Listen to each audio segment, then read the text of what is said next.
My presentation, I chose to research Delaware. Delaware is located in the Mid-Atlantic region and is bordered by Maryland and Pennsylvania. Delaware is known as the first state because they were the first to ratify the current constitution. Although they are the smallest state and least populated, they are also the most densely populated state in the United States. They are divided into 3 counties: Newcastle, Kent, and Sussex, which is kind of unique compared to most other states in the United States, who are often divided into many more counties. In Delaware, the northernmost counties are more agriculture, while the southernmost are more urbanized. And in Delaware, the population is 975,000, which is somewhat small compared to many other states. But like I said before, they are the most densely populated, so many people live in many areas. And they are also majority white.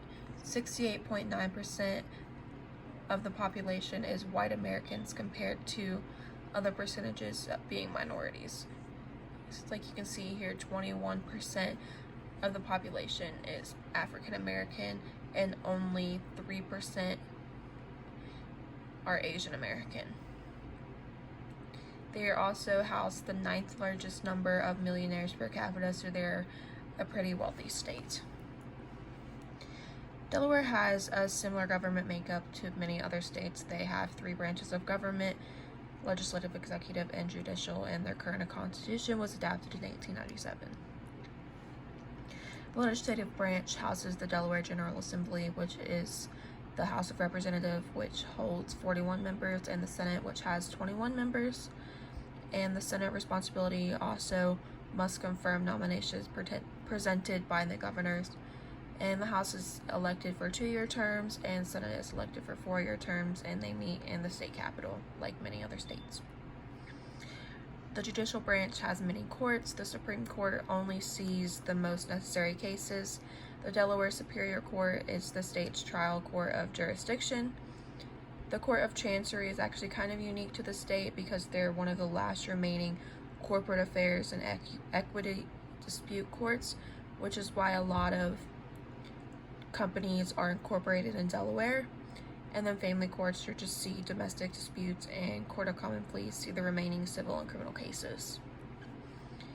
And then the role of the governor is just they lead the executive branch. Their current governor is John Carney, who is a Democrat, and they have many responsibilities, including chief of all military forces, power of the veto. They may grant pardons, convene legislature, and they also must give a State of the State address every year at the first of the year, talking about everything they're going to do in the next year and everything they did in the previous year. Delaware is a majority Democrat state, but this is kind of interesting because they are only majority Democrat due to the liberal trend in Newcastle County, because Kent and Sussex County have been voting Republican and conservative since 1992, but lose due to the majority population residing in Newcastle County. There's been a Democratic governor since 1993, and Republicans have not won a statewide election office position since 2014. And Delaware has many issues going on in their state, but the biggest one that I was able to find was that there's been an increase in racial-centered gun violence in the big city of Wilmington. And this has also led to an increase in police brutality and violent protests. And this also led to the New York Times calling this city murder town because of the increase in deaths led by racial gun violence.